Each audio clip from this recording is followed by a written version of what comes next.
Most books that I read have been authored by one person. And when I read a book authored by one person, if I see something in there I don't agree with it, with my keen intellectual alcoholic mind, I usually say, who in the hell are they to think they're smarter than I am? And I just ignore it. But I've got to realize with the big book that if I'm going to argue with it, I'm going to be arguing with 100 people, not one. The first 40 said, Bill, we want you to write the book. You know more about it than anybody else. You've been sober longer than anybody else, which, by the way, was just a little over 3 years at that time. But they said, Bill, this is not to be your book, it's to be our book. And as you write those chapters, we want to see them. And we will add to, delete from, and change around whatever we want to. When we're through with it, it'll be the collective knowledge, experience, and wisdom of all 40 of us. Over the time the book was published, that 40 had changed to 100. So if I'm going to argue with it today, I'm going to be arguing with 100 men and women, not just one person. And it's going to be 100 men and women who have recovered from a seemingly hopeless state of mind and body, which brings in the word recovered. I hear people argue about this all over the world. Can you recover from alcoholism? Well, the book says you can. It said the first 100 had recovered from a seemingly hopeless state of mind and body. Now, I'll never be cured of alcoholism. I will always have the physical allergy. I'll never be able to safely drink alcohol again. But before I came to AA, not only could I not drink it safely, but I couldn't keep from drinking it. And the result, in fact, was I lived in an absolutely hopeless state of mind and body. And I came to AA, and I applied the program of action in this book. And I no longer live in that hopeless state of mind and body. I still can't drink, but by golly, I can stay sober. I'll never be cured of alcoholism, but I have recovered from a state of mind and body known as alcoholism. And you're going to see the word recovered and recovering all the way through the book, several times. I think that's important. The other thing that is so important is to show other alcoholics precisely how we have done that. You know, if I went to an AA potluck meeting, and let's say you've made a strawberry cake, which happens to be my favorite kind of cake. Just in case you're going to make it. If you ever make me one, that's the kind I like. And I bite into that cake, and God, it's just perfect. The texture's right, the taste is right, everything is just right about it. And I say, who made this cake? Well, you'll probably say, I did. And I'll say, would you tell me how? And you say, yeah, I'll be glad to. And you'll sit down and write out for me a precise, specific, clear-cut set of directions on how to make that cake. You'll tell me the ingredients to put in it, the quantity of the ingredients, the sequence in which to mix them together, the temperature at which to bake it, and how long to bake it. Now, if I take your instructions in my kitchen, and I follow them precisely as you've laid them out, when that thing comes out of the oven and cools off and I bite into it, I think I can expect it to taste exactly like your cake tasted.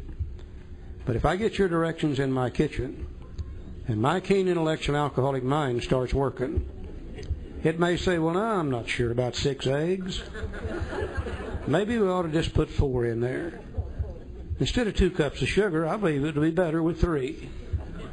Instead of baking it at 375, surely 4 1/4 would be better. Instead of baking it for 18 minutes, I need to bake it for 25. Now, when it comes out of the oven and I bite into it, you betcha I'm going to be biting into a piece of cake. But I wonder how closely it would resemble your cake, which was my reason for making it in the first place.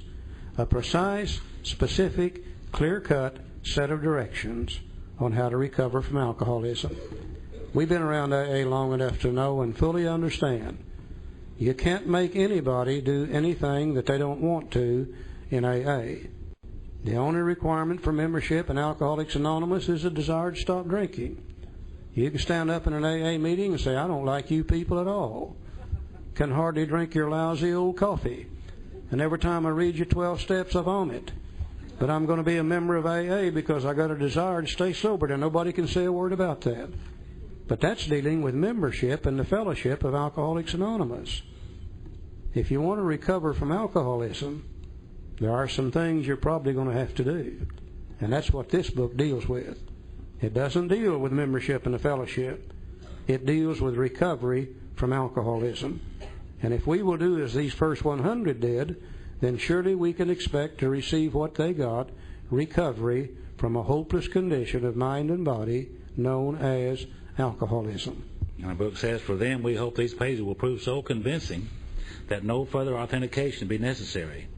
We think this account of our experiences will help everyone better understand the alcoholic. Many do not comprehend that the alcoholic is a very sick person, and besides, we're sure our way of living has its advantages for all. And that statement, many do not comprehend that the alcoholic is a very sick person, very important to me. Because when I come to Alcoholics Anonymous, I used to stand in the back of the rooms and I looked down at my feet and I was ashamed. And I had become everything I detested in a human being. Certainly thinking that I had an illness of alcoholism was not one of my thoughts. My thought was something like this: I feel like a no-good, rotten SOB, and I'm guilty of everything in the world, so I must be a no-good, rotten SOB. And I thought that was what alcoholism was. Turns out that it wasn't. You know, I've been married and divorced to 2 women 7 times.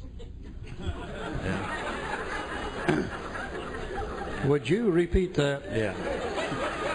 2 of them 7 times. Phyllis only admits to 2 of them, but I divorced her once and it wasn't even my turn. So she was 3. The first one was 4, and the second was 3. I'm not sure that's a record, but I'll bet it's getting pretty close to it. What do you think? I've heard some people beat that one. But my first wife, she was a great old gal, and I used to drink and go places. I was one of those traveling drunks, you know. And I didn't come back right away either. They used to have a statement around my group they said that he who leaves and does not return stays gone a long time. And that was me. And from time to time I'd get drunk and go places, and then I'd come home as if I'd never been away. And when I got home, I looked out in my yard, and all my stuff's laying out in the yard. Y'all know what I mean by stuff, don't you? Dirty undershorts, dirty shirts, unironed clothes. You know, they never throw anything that's clean and ironed. I don't know why that is. They'd file for divorce on me and put a restraining order, make off with the money, make me madder than hell. And I'd say, after all I'd done for them, treat me like that. So one time I was gone a while, and I decided I was trying to get back home, you know, and I was serious. So I went to the preacher that my first wife was going to at that time, and had a little conversation with him. And he said, Joe, what seems to be your problem? He asked me. And I didn't know what the problem was. If I knew what I told the man, because I was serious. And I said, well, I'll tell you what I think the problem is, and it's her. If you live with her, you drink too, I said. Well, he gave me a prescription, a solution. And he said, you must, and boy, did he emphasize that word, you must have faith in these things. And he laid them out for me. Well, I couldn't have any faith in those things. You know why?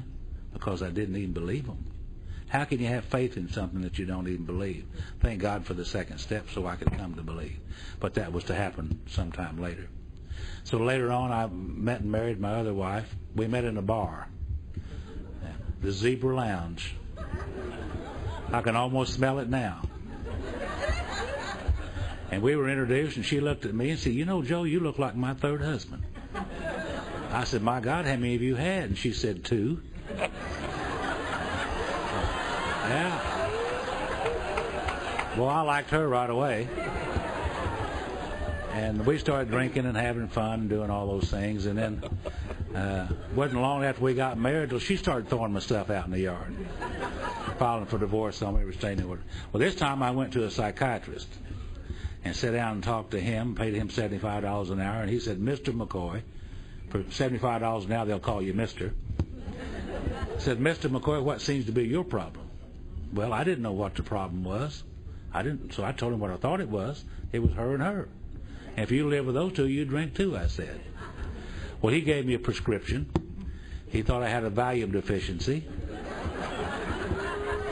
He didn't mention not drinking, so I took the Valium and continued to drink, and I got into real trouble now. I mean, really trouble. I got to where I didn't know the difference between my job and the bar. I didn't know the difference between my wife and your wife and my wife and my girlfriend. I got everything all mixed up. Got into a lot of trouble. So the time I come to the doors of Alcoholics Anonymous, I had become everything I detested in a human being. I did not like who I had become, and I was very, very sick.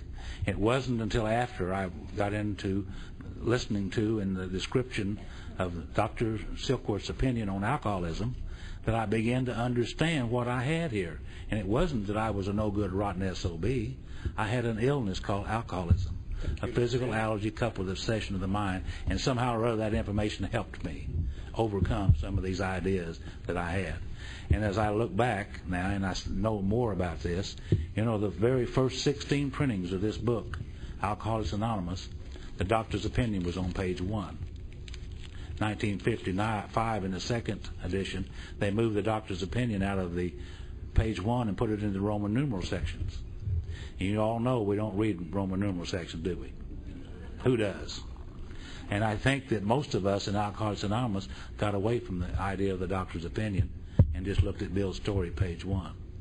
But the information in the doctor's opinion is so important to me and to the Fellowship of Alcoholics Anonymous, because the rest of the book is going to tell us how to recover from the condition of the body and the mind that Dr. Silkworth described. And I said I was alcoholic for about 2 years, and I didn't even know what an alcoholic was, really. So let's look at the doctor's opinion in that light.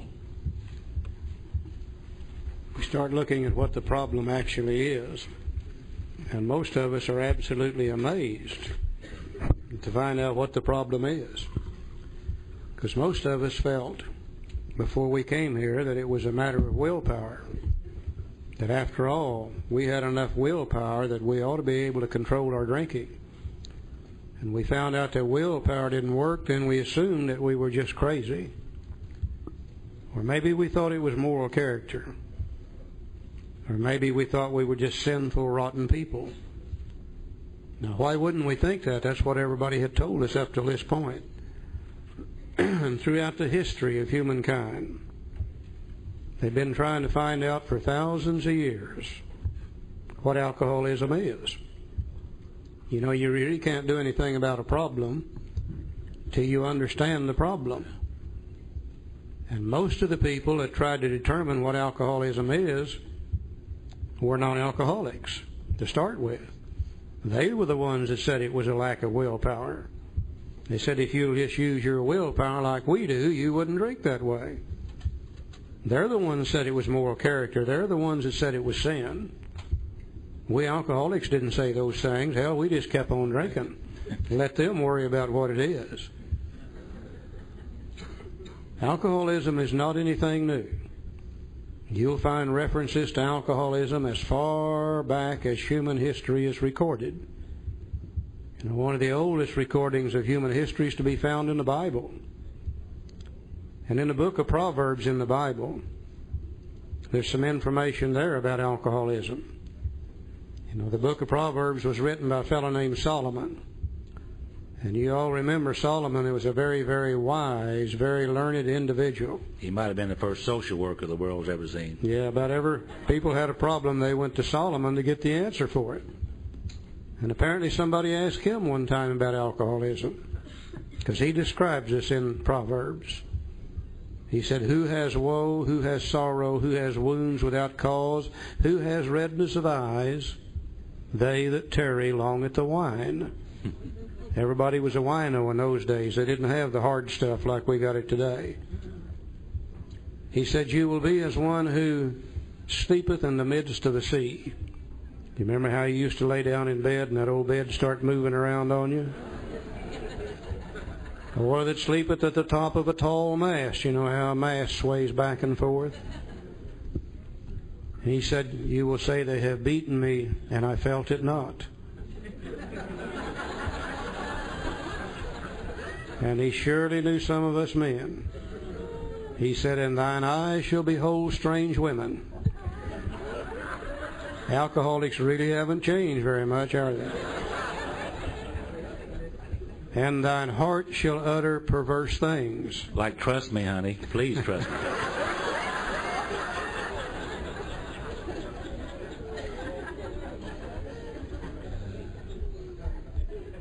He said, and yet they will arise in the morning and seek it yet again. Almost a perfect description of alcoholism as we know it today. But he didn't have an answer for it, because he didn't know what caused it.